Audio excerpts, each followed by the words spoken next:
लाडकी बहीण योजनेवर ठाकरेंनी टीका केली आहे। मुलगा मुलगी असा भेदभाव करू नका, जनतेला स्वावलंबी बनवा असं उद्धव ठाकरे म्हणतायत। तुम्ही 2.5 वर्ष लाडका बेटा योजना राबवली असा पलटवार यावर मुख्यमंत्र्यांनी केलाय। लाडका भाऊ योजनेतून 10,000 अनुदान देखील जाहीर करण्यात येत आहे।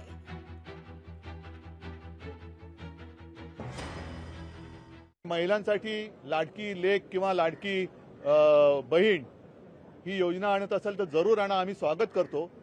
पण मुलगा आणि मुलगी असा भेदभाव करू नका। मुलींसाठी काही आणत असाल तर मुलांसाठी आणा, त्याच्याबद्दल कुठे तशी काही वाच्यता नाही आहे। माता भगिनींना तुम्ही हे जे काही देत आहात जरूर द्या, पण त्याच वेळेला परत एकदा सांगित की आज राज्यामध्ये हजारो तरुण बेकार असताना घरी गेल्यानंतर ती माता भगिनी त्याला काय उत्तर देणार, या प्रश्नाचं उत्तर या अर्थसंकल्पात कुठेही दिसत नाही।